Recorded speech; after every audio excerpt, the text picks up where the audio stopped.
A little awkward in the background there. You see those red shirts? That's a group of Senator Rand Paul supporters crashing Senator Cruz's big announcement. And earlier tonight, I spoke to Senator Rand Paul for his exclusive first reaction. He, too, has a big announcement himself scheduled for April 7th. Senator, good to see you tonight. So a lot of Rand Paul supporters showed up today at the Ted Cruz announcement. Was that orchestrated? Somebody did. I'm not sure who did orchestrate it, but I kind of remember those days because I went to Baylor University and we were all required to go to convocation. So all these kids are required, and some of those who were required wanted to make sure that just by having to be there, they weren't expressing their support. But we were glad to see them there and organized and excited about the possibility of me running. What did you make of Ted Cruz's remarks today?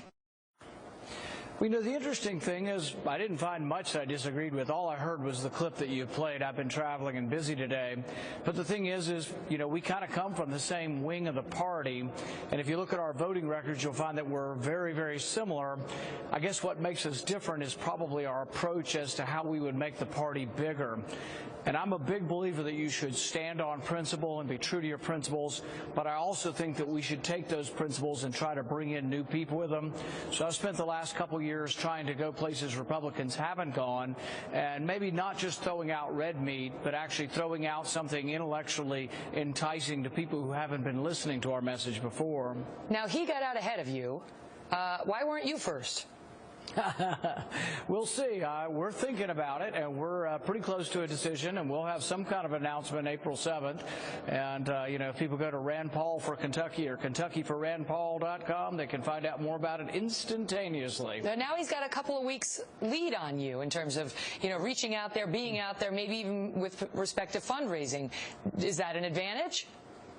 It's a long battle, and, we've spent the last 2 years actually traveling the country, taking the message out, and we think that there's a unique brand of republicanism, a unique brand of conservative constitutionalism that also reaches out to new people. So I try to get along with all the wings of the party, but I also am able to take the message of liberty and of the Bill of Rights and take it to Howard University, to the Urban League, to NAACP, to Ferguson, to Berkeley, and try to bring new people into the party.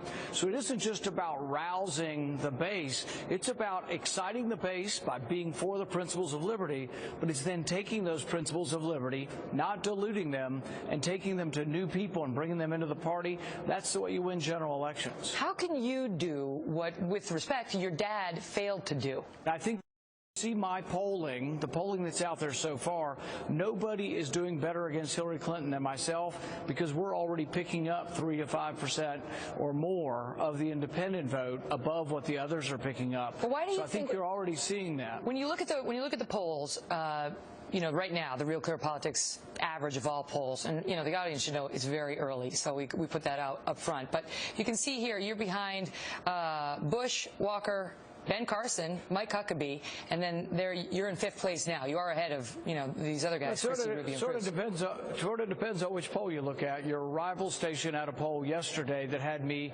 tied for the lead with Walker and Bush in a nationwide poll. So we feel pretty comfortable that there is sort of a developing first tier.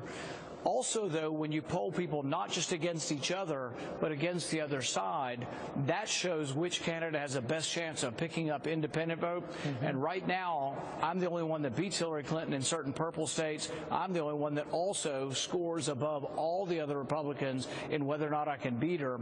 So there'll be a lot of conservatives. Ted Cruz is a conservative, but it also goes to winnability, and people will have to make a decision which is the Republican that can not only excite the base, but can also bring new people into the party without giving up principles. The interesting thing, though, that's going to happen, and you know it as well as I do, is that the mainstream media is going to vilify whoever the Republican candidate is. They may say nice things about you now, but if you become the nominee, they are going to rip you to shreds.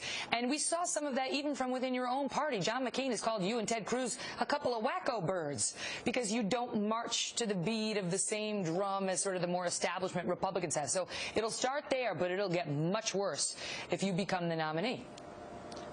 I think what you end up needing from any of us, whoever might be the nominee, is you do want someone who's a fighter. And the thing is that I think we do need to agree Go after the Clintons.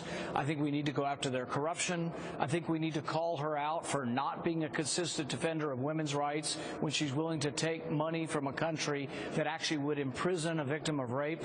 So there's a lot of hypocrisy on the Clinton side. There's a lot of the whole Clinton Inc. enriching themselves, and you can't let that go. And there's going to need somebody who will ask the tough questions about why in Benghazi that she didn't provide the security that our ambassador needed. These are really important questions, and we won't win unless we do aggressively combat her and make sure that she has to explain her record as well. I know that you have a big announcement of some sort. We don't know which one, what it is officially, but it's on April 7th, a couple weeks from now, and then a 5-state tour. You're going to start off in Kentucky, that's your home state, then New Hampshire, South Carolina, Iowa, and Nevada, and we will just leave it up to the viewers to try to figure out what you might be announcing and why you might be going to those states thereafter. Senator, we will be watching. Thanks for being here tonight. Thanks, Megyn. All the best.